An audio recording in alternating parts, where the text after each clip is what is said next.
Welcome back to the UFC Pros Picks Show. I am James Lynch. He is James Krause, and we have a very special guest today. Replacing Nick Kalikas is the lovely Laura Sanko joining us here on the program. Got a James sandwich going on. Yes. Laura, thanks so much for doing this. How are you? I'm good. I just got back from Contender Series yesterday, so about to turn around and talk about this weekend, which is awesome. Yeah, coming in the clutch, which we really appreciate. Nick is still on the show, by the way. Just every now and then, Nick's going to be obligated to do some other things. So go check him out on UFC On The Line. You can watch that on UFC Fight Pass and everywhere else. So shout out to Nick. But before we get into the card and everything else, we got to mention we have a promo code now, BetDSI. If you use the promo code UFC, you get a match deposit bonus. Make sure you take advantage of that. We have a link in the description. We also have it on the graphics here, as you can see. So make sure you take advantage of this offer from BetDSI. That's the odds we're going to be using here today for the program. James, before we, Krause, I shouldn't say James, because that could be me. I might be talking about myself. I don't know. But Krause, you hit your bets last week, man. I want to remind our audience, you're on a roll right now, even prior to this. I'm doing pretty well. I'll be honest, I don't even remember what my pick was last week. I just remember it was right. So I'm on a nice little roll right now. I feel pretty good about it. I'm good at picking these. So let's keep the ball rolling. He's being modest, let's be honest, because even his Contender Series picks are hitting. Like, if you want to make some money, follow these guys right here. Let's get into this main event that we have on Saturday, UFC Vegas 41. It was supposed to be a middleweight fight. Now it's a catchweight fight. A lot of bizarreness going on here. Before we dig into this, I'll start with you first, Laura. Your thoughts on this being a catchweight midweek through the fight? Last time I checked, Paulo Costa's last name is not Diaz. This is the strangest. If you watch the interview that they did with Brett Okamoto, it was the weirdest thing I've ever seen. Those interviews are always weird between these two guys, but this one went extra. And yeah, it was basically like Costa was saying, "Oh, you got a problem with me not making weight?" And Vettori's like, "Well, I mean, I'll fight you at any weight, but like, yeah, like it's kind of weird. It's kind of weird that you're just announcing 2 days before weigh-ins that I'm just not going to make weight." I mean, I guess props to him for not waiting to the last minute. No, don't get it. Wait, what kind of world tell us how you really feel, Krause? I'm stretching. I'm trying to help a guy out. It was the weirdest interview I've ever seen. And here's what I'll say about it. I think the weight, just his social media presence, his presence in general has been unusual over this period of time that we have not seen him fighting. And this will segue into my thoughts on the fight. I feel like that fight against Izzy, the loss to Izzy, has affected him, and we're seeing some of those effects in the fact that he's not even remotely close to making weight, nor does he care to. Listen, what world do we live in to where maybe I'm old school. I've never been in a promotion ever in my entire career. I've got 70 fights ish, pro and amateur. I've never been like, I can just change the weight. It's no problem. And it's like he's so nonchalant about it. That's why I'm more pissed off. I'm not mad that he's changing the weight. I'm mad that he's so nonchalant. I'm 211. I think we'll just do it at a catchweight. Wait, what? How do you do that? Like, I didn't know that was an option. Like, I just always thought I had to make the weight. I almost died a couple times doing this. Like, I didn't know we could just pick whatever weight we wanted to fight at. But I guess props to him, like you said, Laura. I mean, I don't have the juice. I guess I don't have the juice that he's got. I don't know. At least the fight's happening, right? Like, I mean, I guess the silver lining and all this is that we are still getting the fight. It's not canceled. So to confirm, it is a 195-pound catchweight fight. You got to think that favors Costa, I should say, because he's the one who's changing the weight. And actually, it's interesting. Might as well mention the odds right now. Currently, at the time of recording this, Marvin Vettori -175, Paulo Costa the comeback +150. Krause, this line was actually more in favor of Marvin yesterday. I'm guessing this news with the fact that the weight difference has sort of played it into this. Let's hear for some of the pros who are predicting this fight. We're going to start first with Anthony Smith. That's a good one. That's a really good fight. I would probably lean towards Marvin Vettori. I don't think he gets enough credit for how good he actually is. He maybe doesn't have a lot of like the big signature wins, but he's given Adesanya all he could really handle a couple times. So Costa's really he's explosive, he's powerful, he's got all those kind of intangibles. But like you break his skill set down to like his technical striking, his technical wrestling, like I think Marvin Vettori is better everywhere. And I don't think that Marvin's a big, mean, scary guy too. So I don't think just the aggressiveness of Paulo Costa probably worries a guy like Marvin Vettori. And he's a little bit crazy. Paulo Costa, I think. Probably Vettori. I think. I think Vettori. Yeah, I mean, I'm with those guys. I am picking Marvin Vettori, and I actually think that the weight miss works in this particular case in Marvin's favor, because it says to me that Paulo Costa is not in the right headspace, nor has he been for a minute now. If you come in that heavy, that nonchalant, as James said, about making weight, that says to me that your attitude throughout camp has not been dialed in. And it concerns me because we've seen fighters in the past, right? They have a bad knockout, and that next fight, it's a rough one. They don't look like the same fighter. Francis Ngannou certainly comes to mind.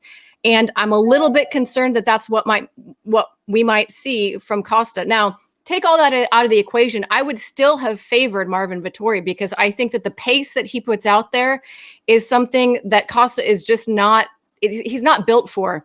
He's a big guy. He's a fast twitch guy. He wants to knock your head off. But Marvin Vettori is durable enough, I think, to get past those really scary moments early in the fight, and he's just going to grind him out. I mean, the guy is relentless with the takedown. He'll be right in your face. He's not the fanciest striker, but it doesn't matter. He's durable enough. His basics are solid enough, and his relentless approach, his aggressiveness with the takedown and looking to get it to the mat, I think is going to wear Costa out and might even get him a finish if Costa gets tired enough a little bit later in the fight. Very well said, Laura Krause. Are you on the same page here? Yeah, actually, I'm exactly on the same page. I don't think that the weight difference is going to help Costa at all. If this was a 3-round fight, I would be much more leery about my pick here. But over the course of 25 minutes, Costa's style is just not built for longevity. I think if Vettori gets out of the first round, it's going to be smooth. I don't want to say smooth sailing from there, but I think as the fight goes on, the odds of him winning the fight drastically increase, especially. The two milestones in my head, if I'm Vettori's coach, I say, listen, we need to get past the 230 mark, and then we need to get past the 5-minute mark. Once you get past the 230 mark, your odds go from here to here. And once you get past 5 minutes, they go from here to here. And then from there, it'll just be a steady climb. I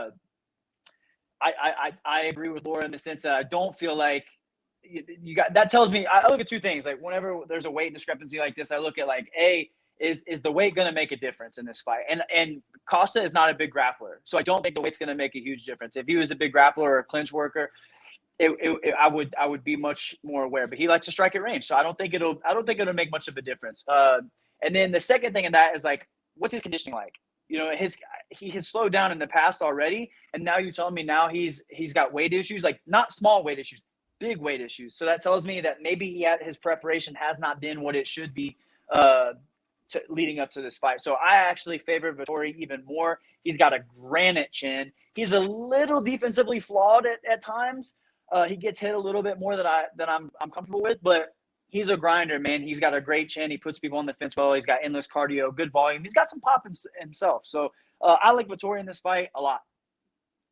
And I'm going to use a hockey term here and complete the hat trick. I also like Marvin Vettori in this fight, even before this whole weight thing as well. Just two things that really stand out to me. Number one, Marvin Vettori never been finished in his career. I know anything can happen in a fight, but that is something to make note of. He's fought Israel Adesanya twice, never been finished in either of those fights. So that's something to take note of. The second thing to take note of is the activity. Marvin Vettori has fought 3 times since Paulo Costa's last fight. So just that momentum, I think, even though he's coming off a loss to Adesanya, I think he can take some positives from that as well, in the sense that he went the distance with Adesanya yet again, whereas Costa was finished in this fight. So I like Marvin Vettori here, and I actually think with the line being the way it is, I think there's some good value on him being less than a 2-1 favorite right now. So that's kind blown of out of the water.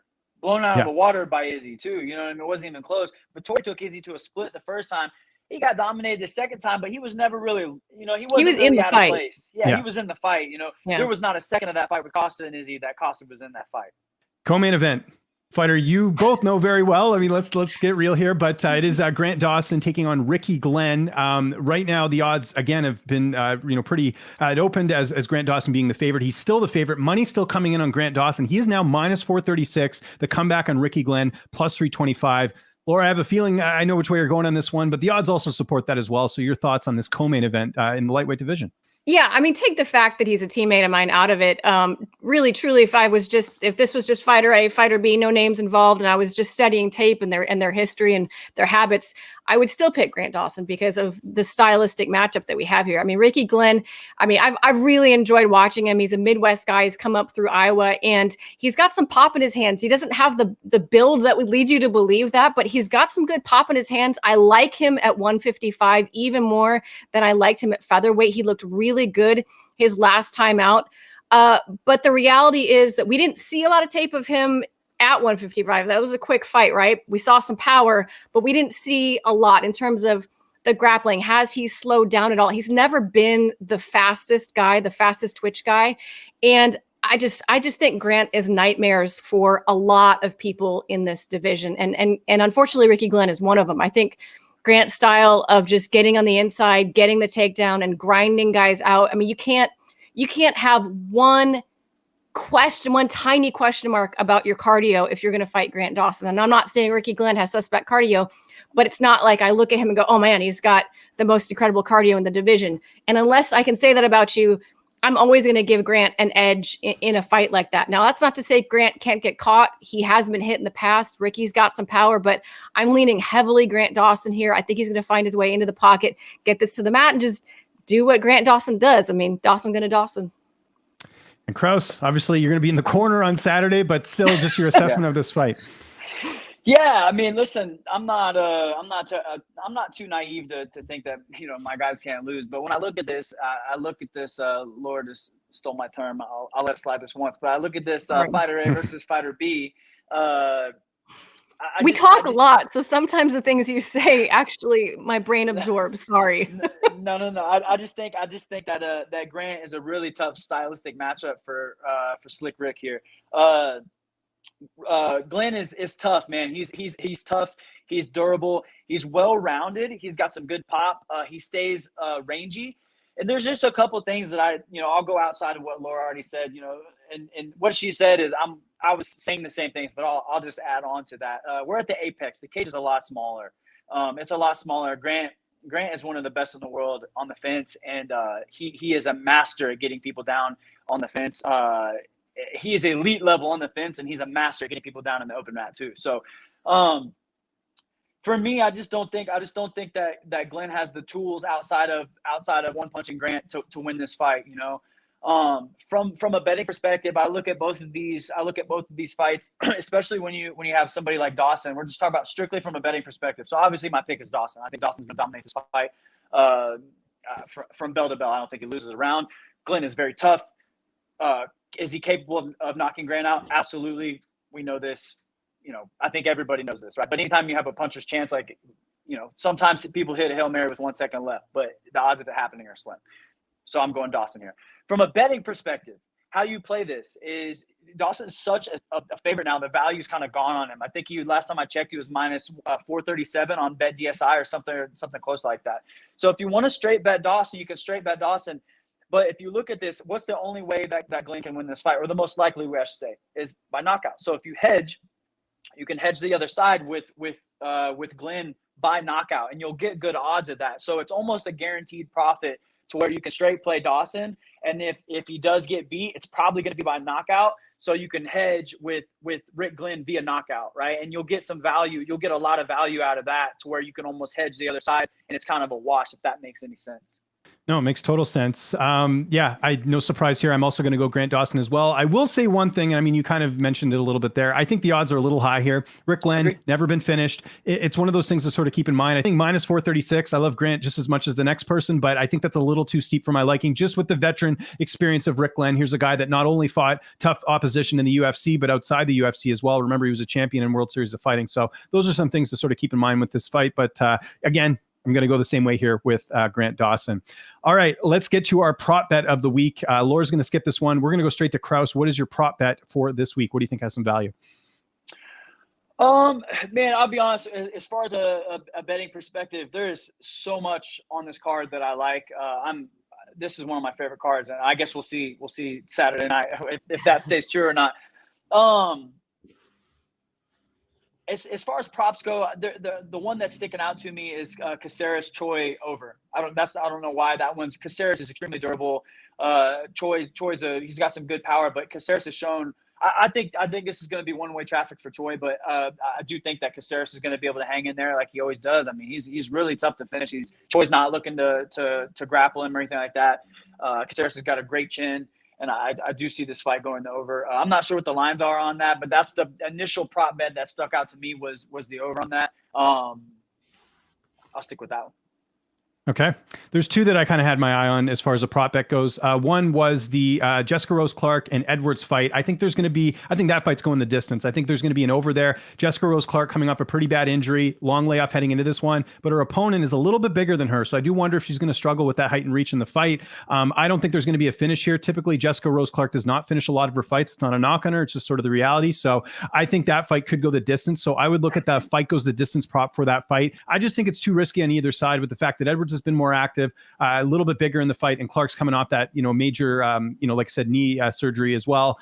Clark's also switched up her training. That should be noted. She's been working with Daniel Cormier, also been at Team Alpha Male. So there's a lot of things to like about Jessica Rose Clark, but just to be safe, take the fights goes the distance prop. I don't know if you're going to get tremendous value there, but maybe that's something where you parlay that with, say, Vettori inside the distance. I think there is some value there with Vettori.